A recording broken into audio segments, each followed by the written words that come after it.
afternoon, and good evening, depending on what time you're listening to the podcast. Welcome to Truckers USA American. My name is Miguel Reynoso. Fox. The FMCSA basically is still fighting to control the trucking industry to 60 miles an hour.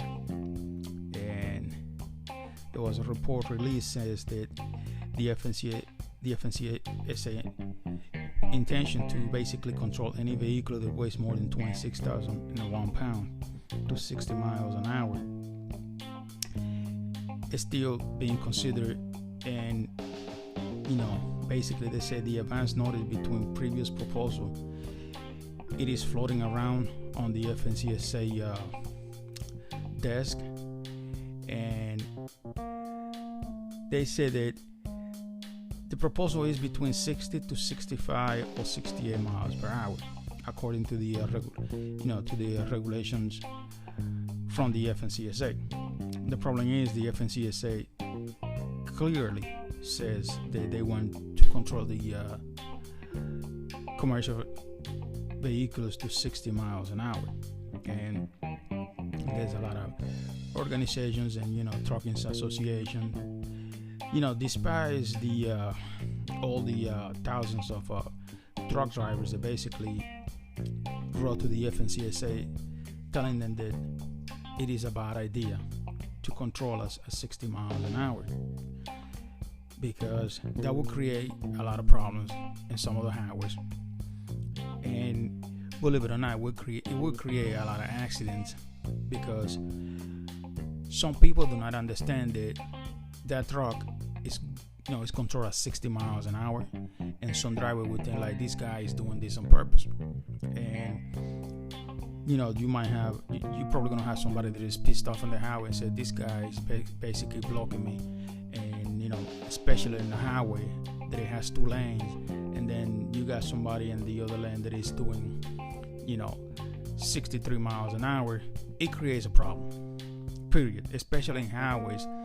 They are more than 80 miles an hour, because there is some highways on United States there's 85 miles an hour. And now if you're doing 60 miles an hour and somebody's behind you and somebody's on the other lane, he cannot pass, this guy is gonna try to do a reckless move, and that probably end up causing an accident. Because the thing is, some people think that if you're going slow on the highway, it's because you're doing it on purpose. And sometimes these people, they don't understand, and they don't know that this vehicle is governed at 60 miles an hour. And this is why some of these people saying that this is a really, really bad idea. Okay. The OOIDA also wrote to the FMCSA on Friday, telling them that take control on a truck driver and govern them at 60 miles an hour will increase more accidents in the highway, and it will create more fatalities, because number one, it would take a long period and will take basically more hours to get to whatever you need to get, because you cannot run more than 60 miles an hour. That's gonna impede you to get to a safe haven sometimes, because you cannot run more than 60 miles an hour. And just imagine you're running in a highway that is 85 miles an hour and you're doing 65 miles an hour, like it says in this article over here. And then you got a busy day, there's a lot of cars they're trying to pass, but basically you're blocking the highway because you cannot do more than 60 miles an hour. And the FMCSA doesn't see it this way, but this is going to create a lot of problems, and it's going to create a lot of accidents. It's going to be a lot of reckless driver up there doing a lot of crazy stuff. But the American Trucking Association support a speed limit. The mandate, but the organization says that 60 miles an hour is too slow. It's too slow. They basically the American Trucking Association says that 70 miles per hour will be the speed limit that will be a considered as best for this industry. And because the thing is, like, if you truck, I think 70 miles an hour, I think it's a good speed. I mean, you can move, you can get to places, you can, operate safe. Now, over 70 miles an hour, I know it's kind of reckless. Some guys do it, but I mean, in some highways, you might be able to get away with over 70 miles an hour because, the highways is not that damaged. But if you're a conscious driver and you know that you're in a place that is, heavy and there is a high volume of traffic, you're not gonna go over 70 miles an hour. So this is why the American Trucking Association, is telling the FMCSA that 70 miles an hour should be the right speed limit. Some says that 65 miles an hour will be the right speed limit, no less than that. Now, 65 miles an hour might be okay, but less than 65 miles an hour, I think it's going to be really bad because, I mean, just imagine you're driving in a highway and you have to run thousands of miles and you're doing 60 miles an hour. You're not going to be able to run more than 550 or the most 600 miles that day if there is no traffic. So, but unfortunately, the FMCSA, that's what they want, and that's where they're trying to push, because that is not a secret. The Transportation Secretary has been pushing this too hard, and that's what he wants. He wants to govern all the trucks to 60 miles an hour. And I mean, I know he was trying to talk to the House of Representatives, but I guess it looks he got rejected from the House of Representatives. But he's gonna try again. He's gonna try to push this because that's what he wants. He wants the speed limits on trucks to be 60 miles an hour. It says here the speed limit set no higher than 60 miles per hour must be required by the Department of Transportation on all commercial motor vehicles immediately.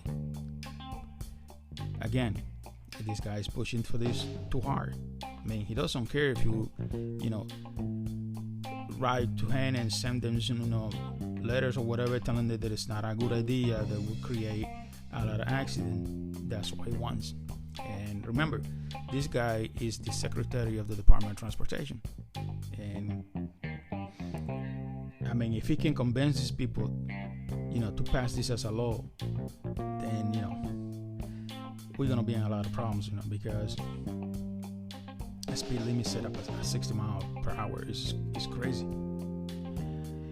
But, companies like UPS also, stand on the issue of, which will be the right speed limit, because, UPS trucks do not run more than, I think it's like 60 miles an hour.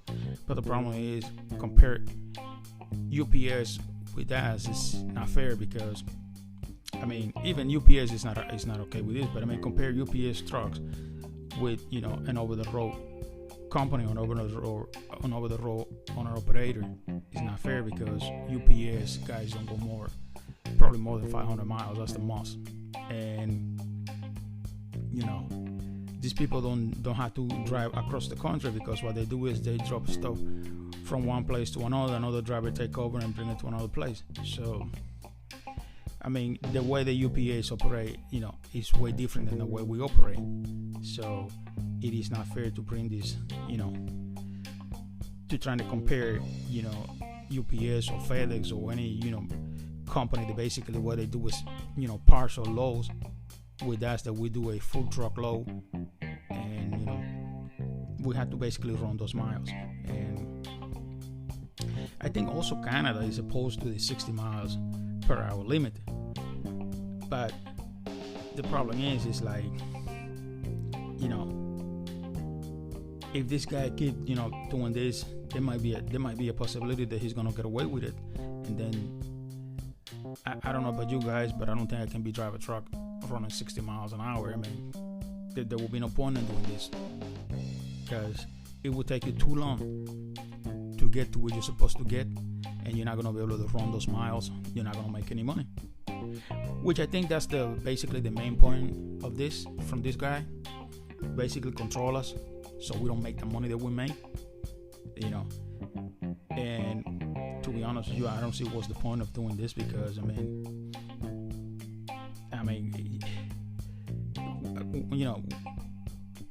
what is the point that trying to control us for whatever reason? I don't know exactly what's the reason of this guy, but it is not fair what he's doing, because all we're trying to do up here is basically survive and make some money, trying to do a decent living.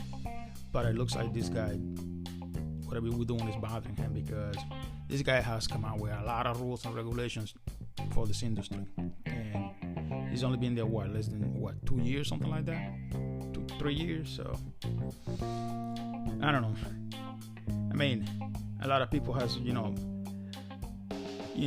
write to this guy and send him actually there's a group of people that a group of drivers that basically wrote to this guy and telling that that's not a good idea, including trucking companies, trucking associations, and but he won't listen. He wants to govern us at 60 miles an hour. And folks, just imagine right now, the way it is right now, there is a lot of accidents. Just imagine if we cannot run more than 60 miles an hour, and we get into those busy highway. They only, there's like 85 miles an hour, and people trying to pass you, but they cannot go anywhere because basically you're blocking the highway, because you cannot do more than 60 miles an hour. Now you're basically creating some hassle on the highway, because now you're blocking the highway. And if you're blocking the highway, then these people cannot go anywhere, and then that creates a problem. But he don't see it that way. I mean, he's not a truck driver. I mean, he doesn't care. He's a lawyer. I don't think he ever been inside a truck anyway, so he doesn't know. But he need to talk to people that know about this industry before making these stupid, rules and trying to, govern us at 60 miles an hour, because he doesn't know how it is out here. I know there's some places, because I seen guys running in some places, 70 miles an hour, but unfortunately we cannot control everybody, because there's a lot of reckless truck drivers up there. So, but it is not fair either, because some guys, they don't want to do their job the way they're supposed to do it, then we all have to pay for it. But that is my opinion, and it looks to me like this guy is gonna get away with this. And I'll be honest with you, I'm not gonna be able to drive at 60 miles an hour. That's gonna be boring, and it's gonna create, believe me, it's gonna create a lot of fatigue, and a lot of drivers are gonna be stressing more than what we get stressed right now, because 60 miles an hour, you're trying to get to a place, and you cannot run more than 60 miles an hour. That's got to be frustrating for anybody. But I hope this guy doesn't pass this law. But I mean, I don't see how we're gonna be able to stop this guy, because that's what he wants, and that's what he's pushing. He wants to control us at 60 miles an hour, and he's working hard for it, I guess, because and the thing is, folks, this is what I tell a lot of drivers. I know sometimes we run out of hours and there is no place to park, because we have believe it or not, in this industry we have a lack of parking spaces, and I know there's not a lot of places that you can park, but just imagine they control us at 60 miles an hour. You're not going to be able to move that way you want. Probably you're not going to be able to get to the point you want to get. Okay? And I don't know if you guys know, on July 12th, I think it was Wednesday, there was an accident in Illinois on Highway 70. A Greyhound bus basically ran up, he basically strikes 3 trucks that were parking on the off ramp. Okay, and 3 people got killed, and a lot of people got injured. Okay, now this was on the off ramp of a rest area, and my point to this is like, look. They're gonna try to use this, as an excuse. And this is what I told a lot of you guys: try not to park on the off ramp. Maybe in the on ramp because nobody is coming in a high speed on the on ramp, but in the off ramp, yeah, there's always somebody that's not paying attention. I don't know what happened to this Greyhound driver, because usually Greyhound drivers are are really good, but it's an accident. You cannot prevent an accident. I mean, it just happened. But I'm telling you, they're gonna use this as an excuse, because they're gonna say why these guys were parking on the basically on the ramp. And I see you guys. I mean, and I understand you guys don't have any hours. You don't want to get in trouble with your company or whatever. And basically, that was the only place you can park. But they don't understand that. And this guy from the FMCSA, he doesn't understand that, and he doesn't care.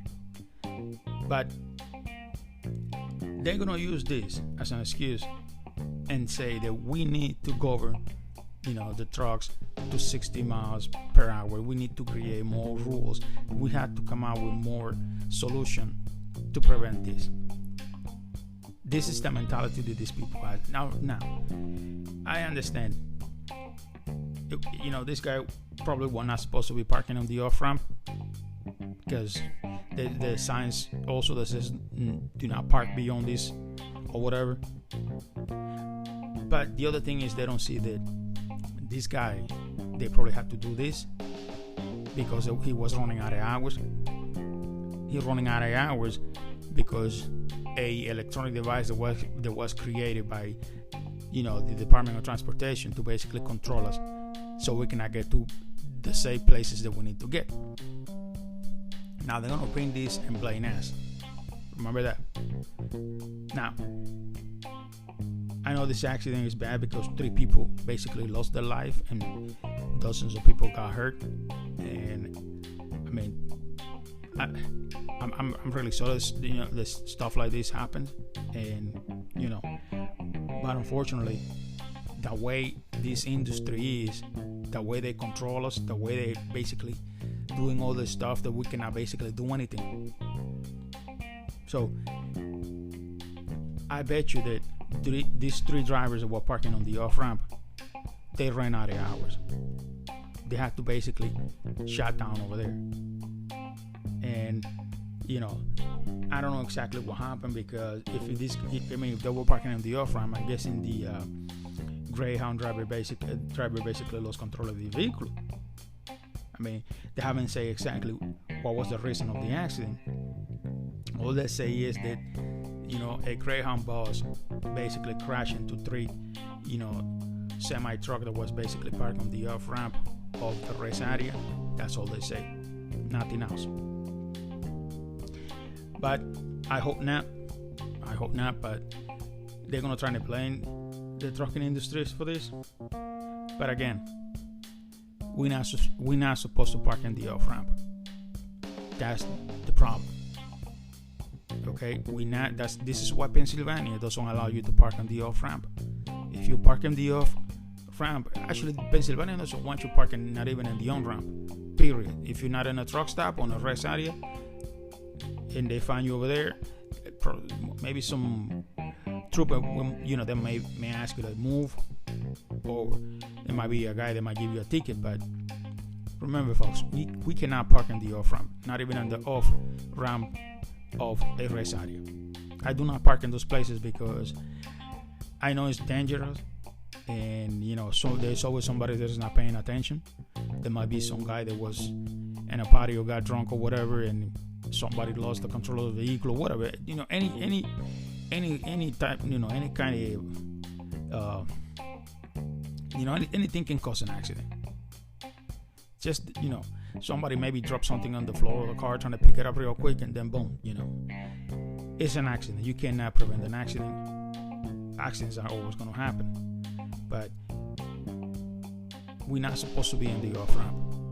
I know you guys will be like, yeah, but I run out of hours and my company's always, bitching about it and complaining and all that stuff. I understand that.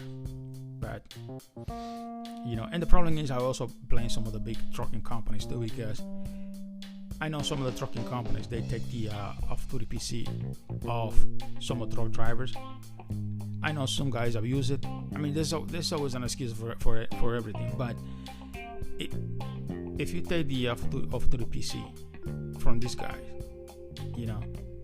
this is a problem that you create for them, because if those guys would have had, like, let's say, an hour or 2 hours, they probably keep on going and to another place and find a place to park, a safe place to park. But unfortunately, there's a lot of lack of parking. That we don't have parking, everywhere. I know some places that you stop basically in 20 truck stop and they're all full. There is no parking space. There's nowhere to park. So if you're running without electronic lock and you're running out of hours, that thing start beeping, and there's gonna be a point that you're not gonna be able to go anywhere because you don't have any hours. Period. So what's the only thing you can do? Just like any driver would do. Well, I'm gonna park wherever I can. And this is not good, to be honest with you, because this thing is creating a lot of problems with this industry. Actually, I know some companies use the electronic logs because I know some guys, they will overdo it. I know some guys that if you let them, they will never stop. And I know that creates a lot of fatigue, and there will be a point that your body is going to shut down because your body needs a rest. But I know they do that to prevent some accidents and stuff like that. But the thing is, you're preventing accident, but it's creating accidents. So I don't know. But that's my opinion. I think the 60 mile per hour rules is stupid. That doesn't help anybody, and it's not going to accomplish anything. It's not going to basically. If you have a truck that's local, yeah, 60 miles an hour, that's perfect. But not an over the road truck. No.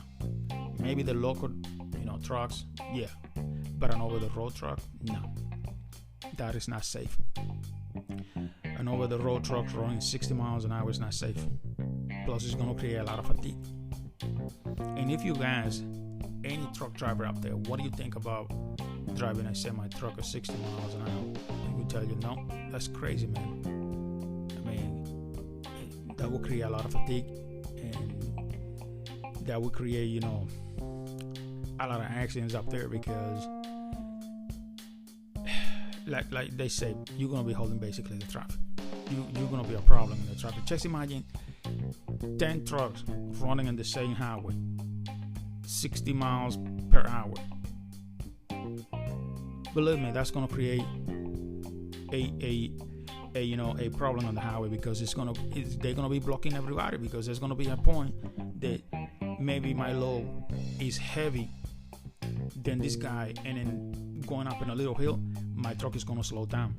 Now his truck, he has a light load, and he's going to be able to pass me. But if I'm running 60 miles an hour and he's running 60 miles an hour, where we're going to go? You people need to think about that. Just imagine 10 trucks running on the same highway at 60 miles an hour.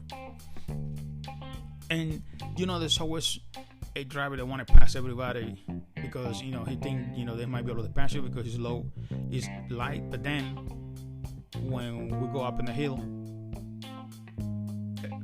I catch up onto him, and then what? Where are we gonna go?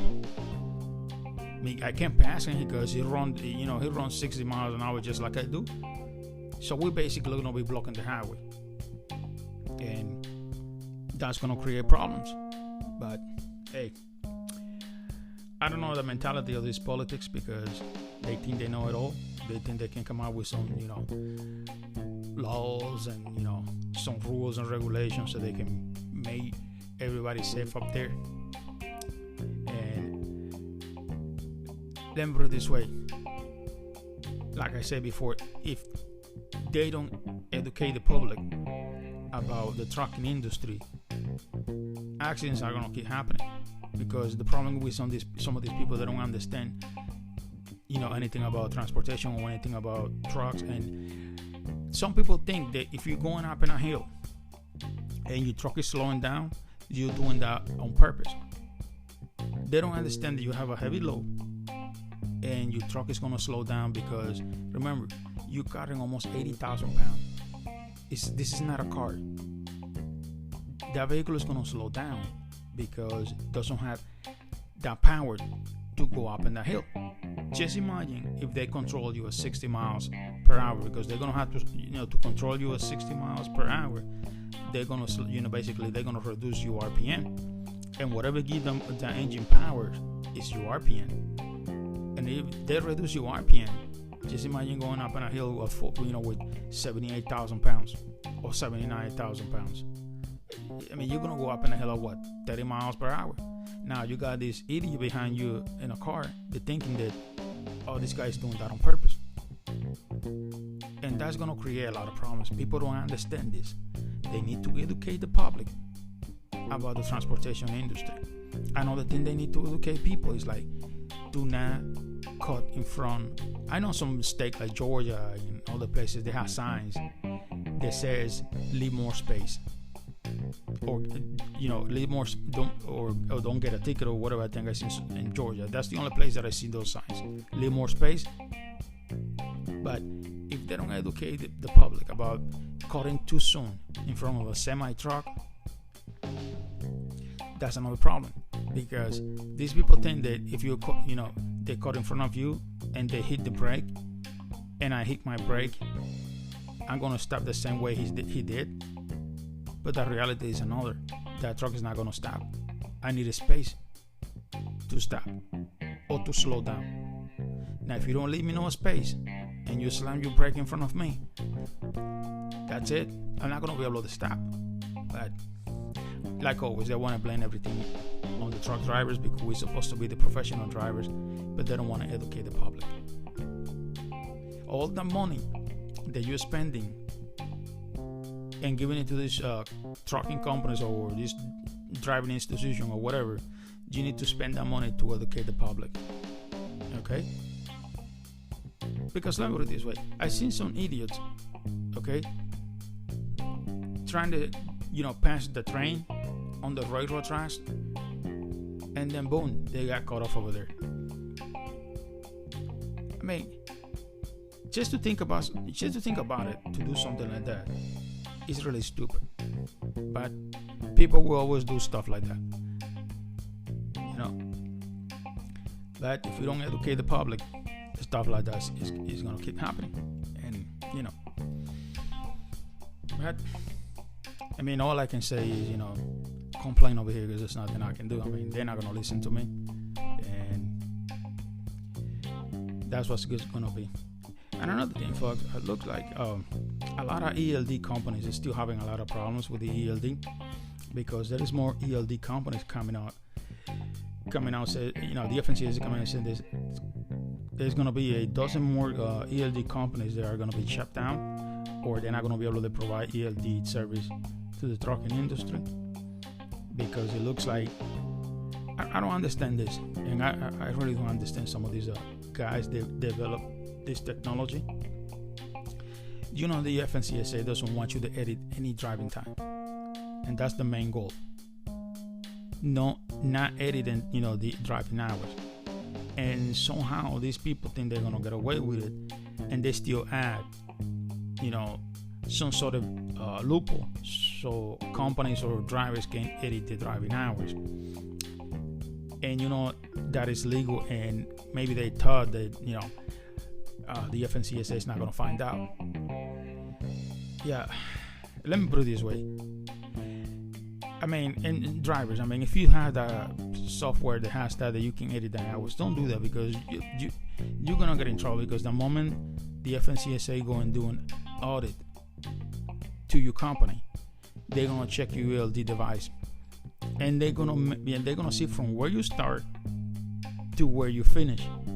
And believe me, if you edit those hours just to keep moving, the problem is your ELD device records, where you start and where you finish, and that's gonna give the FMCSA or the DOT officer, the location that you are, and it's not gonna match up.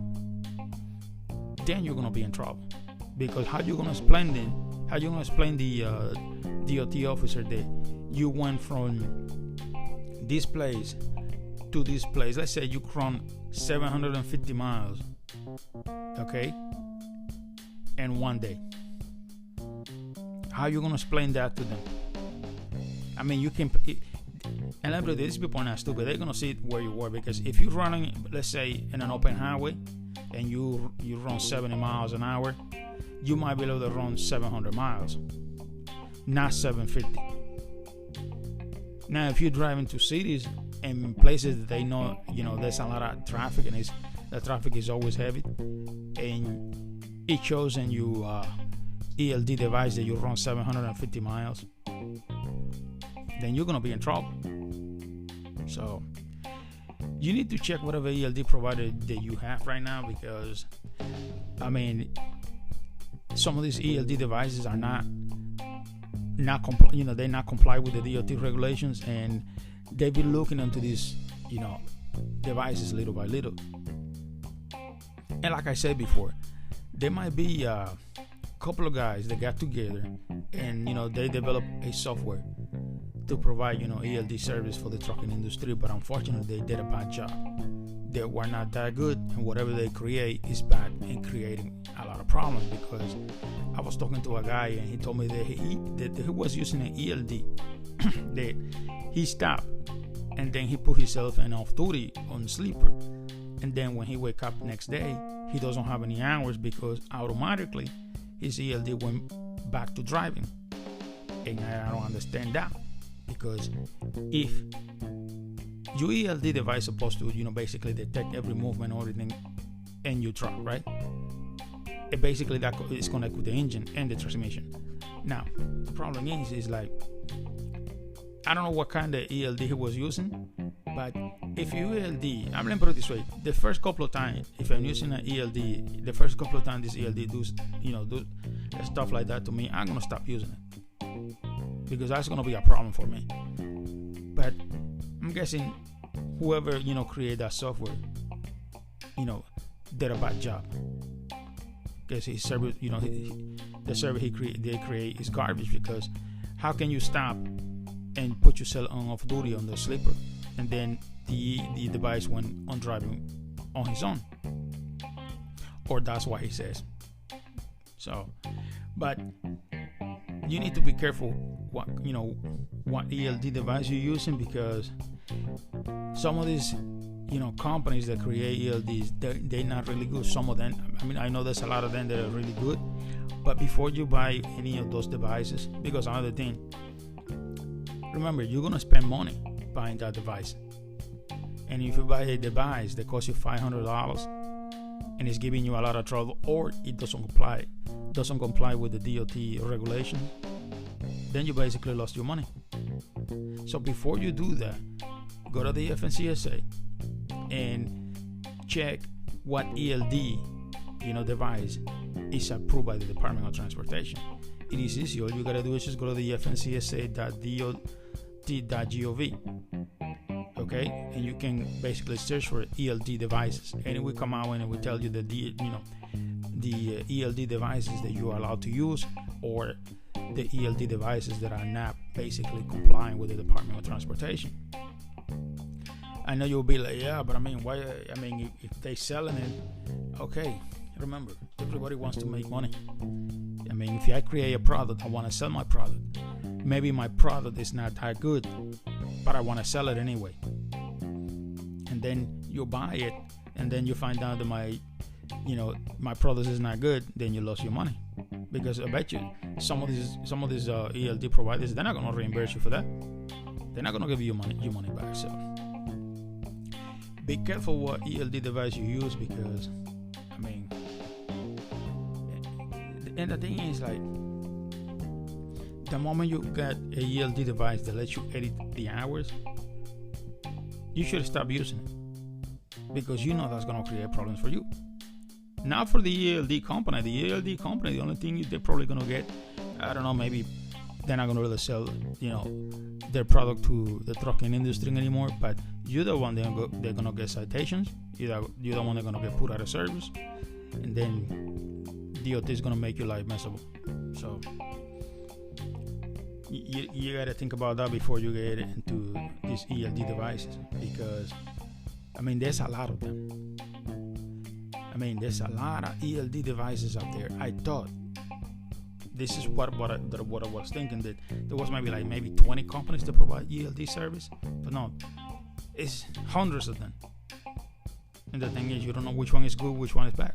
I know some of them are really good, because the one I use, I know is good, and because I never had any trouble, and I've been audited, and everything was good. So you gotta be careful with the ELD device, people. So,